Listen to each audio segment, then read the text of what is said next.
Hello tout le monde, j'espère que vous allez bien. On est parti pour la ronde 6 du tournoi d'Abu Dhabi. Je joue aujourd'hui contre un maître international local.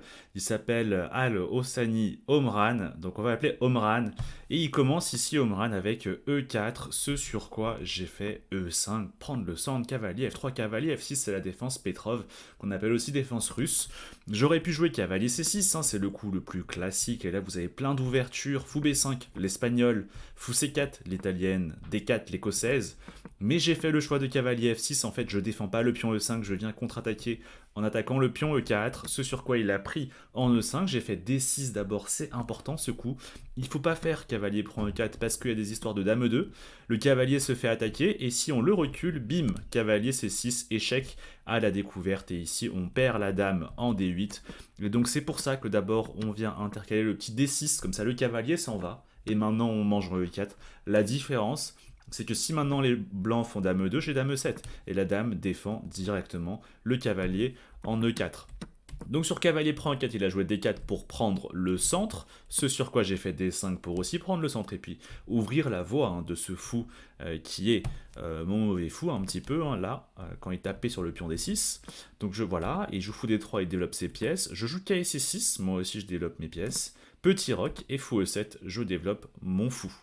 Alors j'aurais pu le mettre en D6, qui est une diagonale un peu plus active, mais le problème c'est qu'il y a souvent des histoires de C4, et en fait avec la tour qui vient en E1, c'est un peu désagréable d'avoir le roi comme ça qui est dans le viseur, alors qu'il y a aussi le pion D5 qui n'est pas défendu là, vous voyez, par la dame noire. Donc c'est pour cette raison-là qu'on joue plutôt ici fou E7, dans la théorie. Ok, et donc il joue cavalier BD2, alors... Le gros avantage de ma position, c'est ce cavalier E4 qui est extrêmement bien placé, il est très actif. Alors les noirs ne font pas tout de suite fou prend E4 parce que non seulement ça donne la paire de fous, et puis ensuite le cavalier F3 doit bouger et le pion D4 sauterait du coup parce qu'il est attaqué deux fois et défendu qu'une seule fois par la dame blanche, si le cavalier F3 s'en va. Et donc c'est pour ça que bon, il voudrait bien se débarrasser du cavalier E4, mais du coup il doit accentuer la pression sur le cavalier E4 et il le fait en faisant cavalier BD2. Maintenant le cavalier est attaqué deux fois, défendu qu'une fois, donc je joue fou F5 pour rajouter justement un défenseur sur le cavalier E4. Et il fait de même avec tour E1, il vient rajouter une nouvelle fois un attaquant. Du coup, il y a trois attaquants, deux défenseurs. Donc là, j'ai pas le choix, malheureusement. Je dois me débarrasser du cavalier E4. Je prends en D2, ce sur quoi, du coup, il a récupéré. Alors, là, il y a une petite ligne à calculer, c'est fou prend F5. Il n'est pas obligé de récupérer le cavalier en D2. Il peut manger le fou en F5. Sur ça, j'aurais fait cavalier prend F3. S'il fait G prend F3, c'est très très mauvais au niveau de sa structure de pion et de son roi qui devient très faible parce qu'il a plus les petits pions devant. Et s'il fait Dame prend F3, le truc qu'il fallait voir c'était cavalier prend D4. Et je viens ici du coup gagner un pion net. Et donc c'est pour cela que sur cavalier prend D2, il fait Dame prend D2. Et je viens du coup défendre mon fou F5 qui est attaqué par le fou D3 par Dame D7. Ce sur quoi il fait C3. Alors l'idée de C3 c'est quoi? C'est qu'en fait la dame D2, elle bloque un peu le développement du fou C1. Et du coup il doit bouger sa dame pour ensuite pouvoir libérer son fou C1.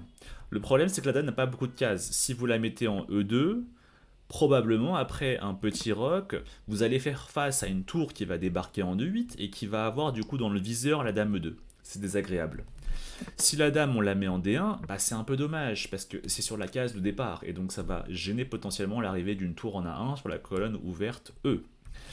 Si on bouge la dame en F4 par exemple, bon bah non seulement ça bloque toujours un petit peu la voie du fou C1, mais en plus ici j'ai par exemple fou prend D3, C prend D3 et je réussis à doubler les pions des blancs et du coup maintenant il a 3 îlots alors que moi j'ai 2 îlots de pions et donc il a une mauvaise structure de pions. Donc pour toutes ces raisons, finalement, il faut qu'il libère une case supplémentaire pour sa dame, sans les inconvénients que j'ai mentionnés. Et donc c'est pour cela que Omran joue C3. Son idée c'est de jouer dame C2. Comme ça, après, il pourra enfin développer le fou C1. Et la dame en C2, elle est pas si mal, parce que du coup, elle est pas sur la colonne E, donc elle va pas se prendre une tour en E8 comme vis-à-vis. Elle n'est pas non plus sur D1, donc elle va pas non plus gêner le développement de la tour en A1. Donc voilà, C3, idée, dame C2. Je joue du coup petit roc, du coup il fait dame C2, il attaque deux fois désormais le fou en F5 que je défends qu'une seule fois, et donc je viens prendre en D3, il prend en D3, et je continue ici avec fou D6. C'est un coup qui est assez thématique dans ce genre de position.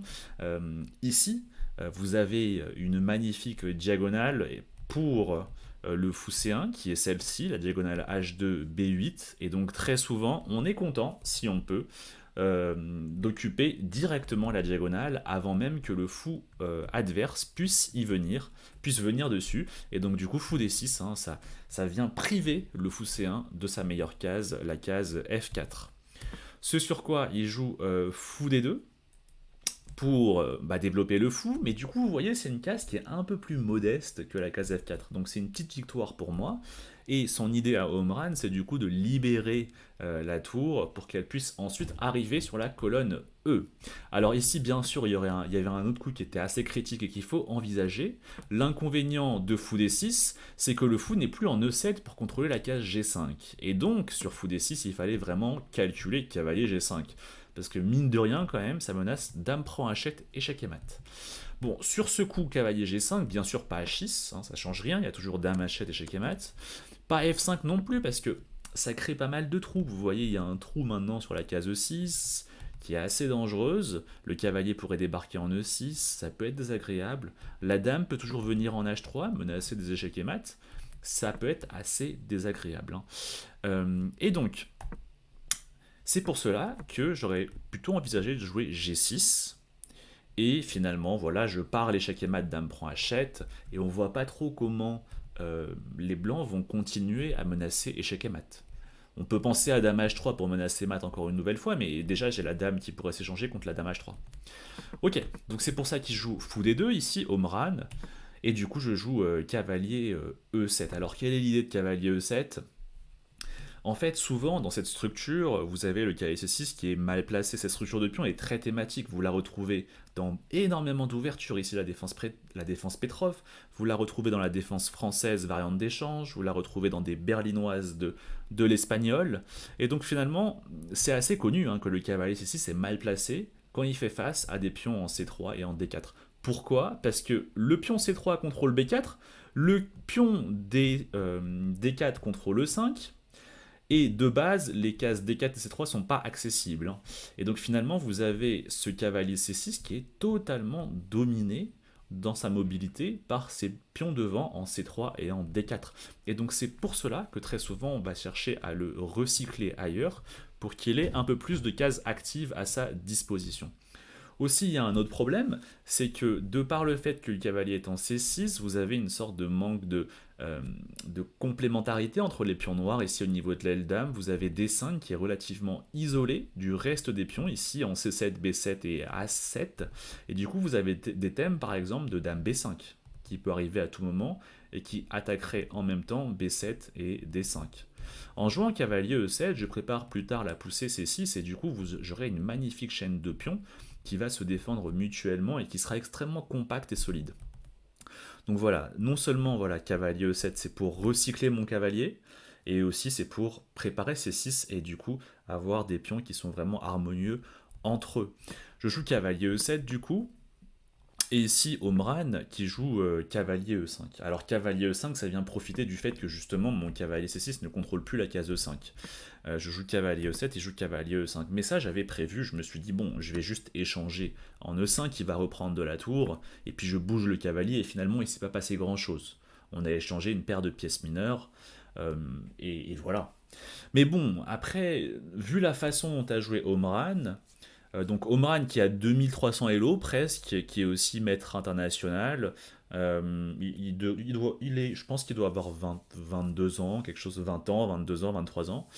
Donc voilà, il avait les blancs, il choisit cette ligne-là, une ligne assez plate, hein, et là, cavalier E5, il le joue très très vite, avec comme seul but d'échanger les pièces. Je me dis que peut-être qu'il veut faire nul en fait aujourd'hui notre ami Omran et qui veut pas trop se mouiller. Bon bah c'est la vie, c'est la vie. Bon, on a quand même un niveau assez proche l'un de l'autre et puis j'ai les pièces noires donc je peux pas non plus m'enflammer. Si j'ai une opportunité, je vais la saisir. Mais bon là, il joue vachement pour tout échanger. Donc bon, je prends, il prend, je joue cavalier G6 parce que du coup je veux replacer mon cavalier sur une case un peu plus stable, en même temps je gagne un temps sur la tour E5 qui doit partir à nouveau, et en même temps ça va libérer la colonne E pour que je puisse venir la challenger avec une de mes tours. Ok, donc il joue ici tour E2. Alors tour E2 c'est assez subtil, hein, pas tour E1. Pourquoi? Parce que en gardant la tour en E2, il garde la case E1 disponible, ce qui va permettre à l'autre tour d'arriver en E1, et comme ça il aura les superbes tours qui seront doublées colonne E. Ok, et ça c'est très important, hein, parce que ça vous permet d'avoir beaucoup plus de contrôle sur la colonne en question, et éventuellement plus tard de rentrer en 7ème ou en 8ème rangée, soit pour attaquer les petits pions noirs, soit pour attaquer le roi noir. Ok, donc je joue tour E8, tout de suite je viens aussi challenger la colonne, hein, avant que je la perde. Il joue tour AE1, et je continue ici avec le coup C6. Alors C6, je l'ai joué un peu trop vite, je pense. J'aurais dû faire plus attention, parce que ici, il y a un bon coup pour les blancs, limite ils gagnent, les blancs. Heureusement, j'ai une petite ressource, mais est-ce que déjà vous voyez le super coup pour les blancs? Peut-être mettez sur pause, c'est un coup qui est très fort, en tout cas qui a l'air très dangereux pour les blancs. C'est une idée tactique, et je vous donne tout de suite la solution. Ici, le coup c'est Dame H3. Dame H3, attention. En fait, ici, il y a quoi comme thème? Il y a des thèmes de maths du couloir. Alors, par exemple, regardez. Moi, en fait, j'avais regardé, bien sûr, j'ai vu les thèmes de maths du couloir. Je me suis dit, bon, en fait, si madame, elle disparaît, il a tour prend 8, et ça va gagner, ça va faire maths du couloir potentiellement. Par exemple, j'avais regardé dame F5. Je me suis dit, bon, dame F5, peut-être qu'il veut dévier madame, vous voyez. Alors, si je prends la tour, il prend ma dame. Et j'ai perdu une dame. Ça va pas du tout. Si je prends sa dame, ce que j'avais envisagé, je me suis dit, bon, tour prend 8, tour prend 8, tour prend 8. Et là, on peut penser qu'il y a mat du couloir, mais en fait, il s'avère que le cavalier G6 recule en F8. Et il n'y a plus du tout mat du couloir, et j'ai une dame de plus. Sauf que j'ai totalement oublié de checker dame H3. Dame H3, on a l'impression que c'est la même idée, mais en fait, ça change tout. Parce que, encore une fois, si je prends la tour en E2, il y a dame prend D7, j'ai une dame en moins. Et si je prends la dame en H3, bah, ce que j'ai oublié en fait, c'est que maintenant il fait tour prend E8, tour prend E8, tour prend E8. Et quand maintenant je fais cavalier F8, certes, il n'y a pas mat du couloir, sauf que ma dame, au lieu d'être en F5, elle est en H3. Et donc en fait, en H3, il peut juste récupérer ma dame, parce qu'elle est en prise. Ce qui n'était pas le cas quand la dame était en F5. Et là, il a une tour de plus. Donc là, je me dis, ouh.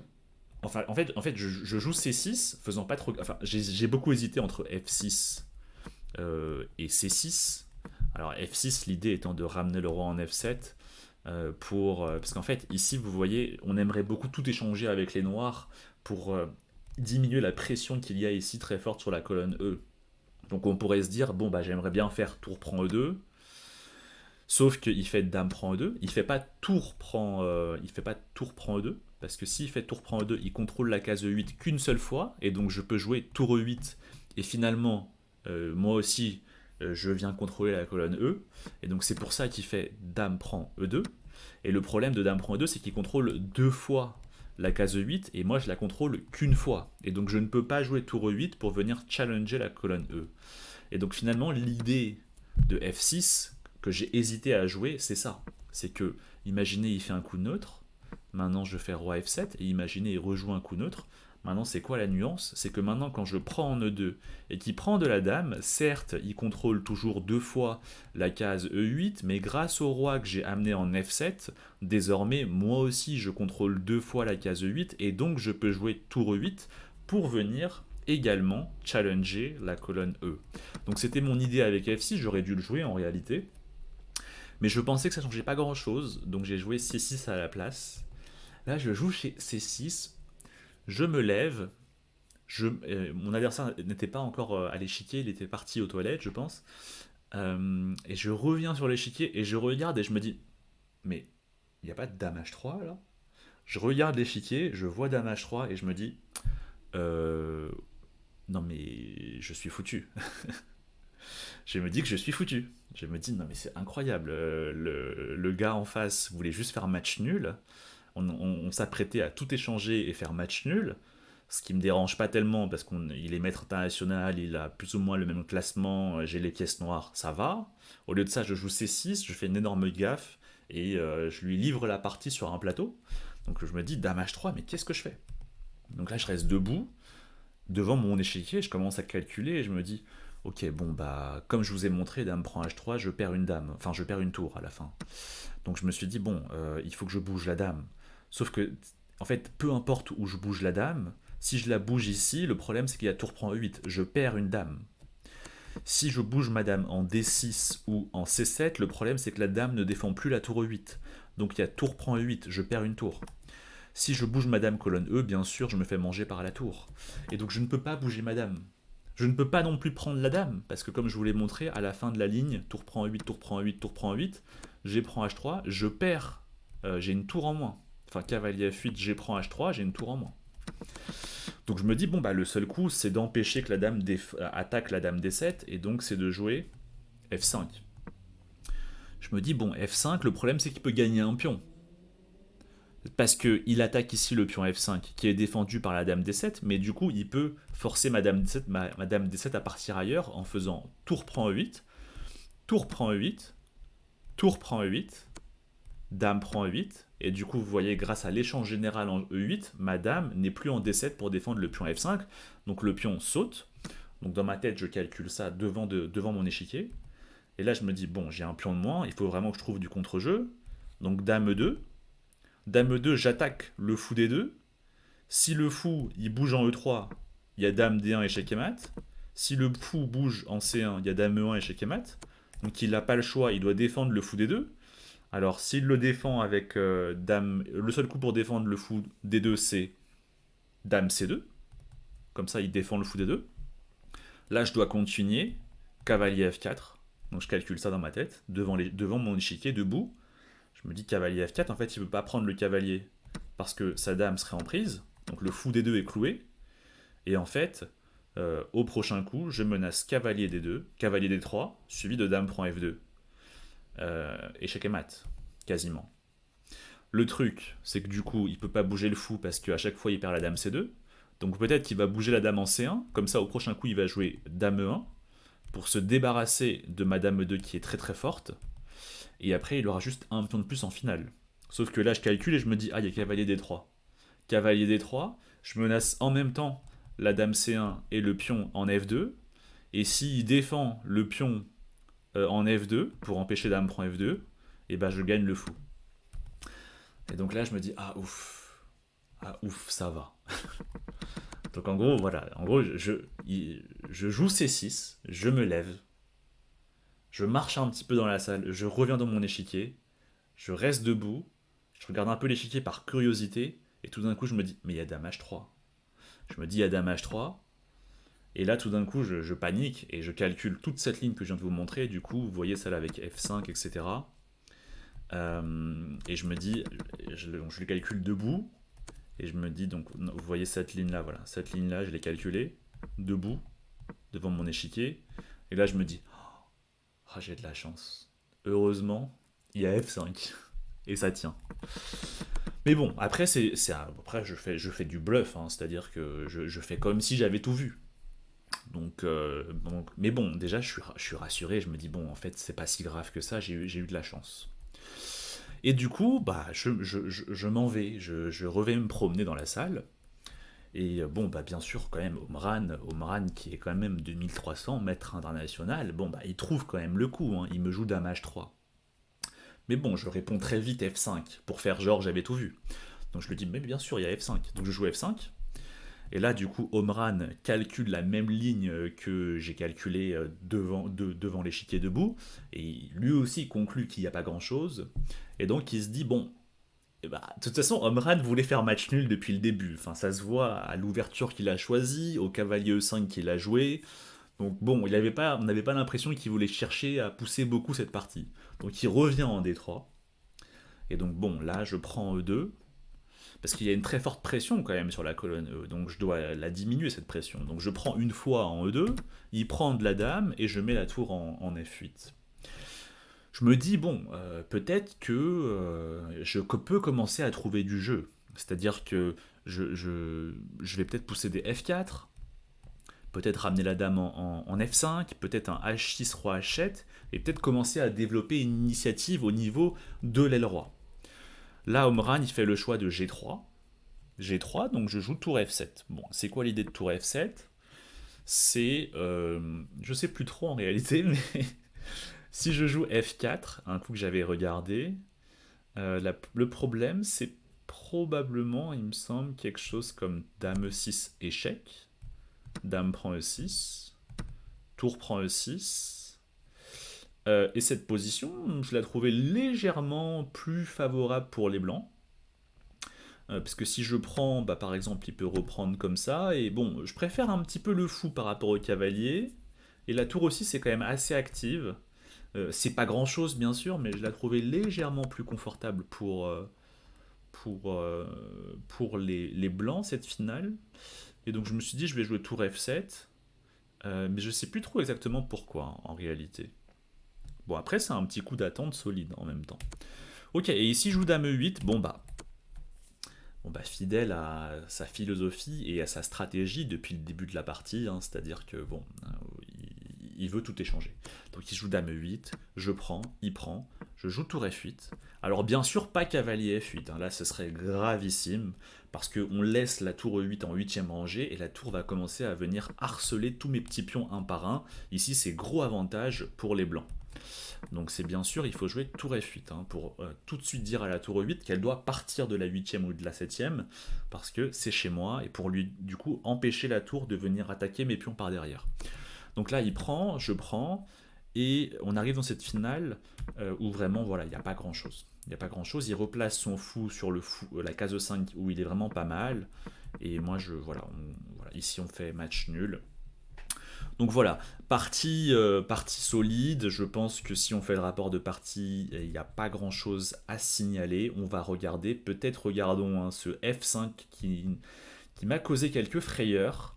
Et regardons tout de suite du coup ensemble le rapport de partie. Je pense que le score de précision est élevé de la part des deux côtés. Ouais, pour Omran, on est à 96.7 et je suis à 97.2. La partie est extrêmement plate comme vous pouvez le voir, et je pense que le moment critique ici, bien sûr, ça va être ce C6, hein, effectivement, qui est jugé comme étant légèrement douteux par l'ordinateur. J'avais hésité avec F6 également. Qu'est-ce qu'en pense l'ordinateur de F6? Oui, il a plutôt l'air de valider. Vous voyez, c'est un coup qui est plutôt validé. Et vous voyez, regardez, l'ordinateur continue tout de suite après avec le coup roi F7. Tout non-stop. Vous voyez, non-stop, il joue roi F7. Alors, par exemple, il propose ici H3 à l'ordinateur. Ensuite, ça enchaîne avec le roi F7. Et là, vous voyez, si on fait par exemple le meilleur coup de l'ordi B3, il y a exactement le thème que je vous ai mentionné, c'est-à-dire que désormais on fait tour prend E2 et sur dame prend E2 grâce au roi qui est en F7. On vient contrôler deux fois la case E8 et donc ça nous permet de jouer tour E8 pour venir challenger la colonne E, tour E8 et les noirs égalisent confortablement ici. Alors que, comme je vous l'ai mentionné, j'imagine que si je viens prendre tout de suite en E2, le problème c'est dame prend E2 et vous voyez, je n'ai pas tout de suite la possibilité de jouer tour E8 pour venir challenger la colonne E. Rien de grave, bien sûr, la position reste égale, mais c'est pour vous expliquer du coup pourquoi le F6 roi F7. Alors, heureusement pour moi, j'ai joué C6 qui du coup est une imprécision. Effectivement, dame H3 est le meilleur coup, vous voyez, donc il l'a joué aussi.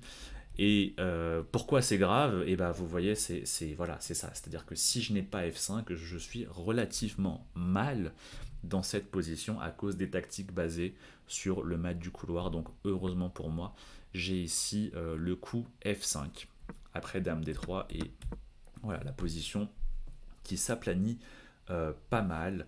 Même petit plus pour Omran, mais Omran qui a été décidé à clairement faire match nul dans cette partie. Voilà. Et après, il n'y a pas de moment critique majeur. Une partie qui est très correcte, très solide des deux côtés. Du coup, voilà, match nul contre ce maître international local. Et du coup, à la ronde suivante, on va jouer contre un maître feed lituanien qui s'appelle Zouchev, je crois, et qui est 2300. Hello, j'aurai les blancs, donc vraiment c'est l'occasion de revenir un petit peu avec une victoire et retrouver un peu le haut du classement. Merci à tous et on se retrouve du coup demain pour la ronde suivante. Ciao ciao.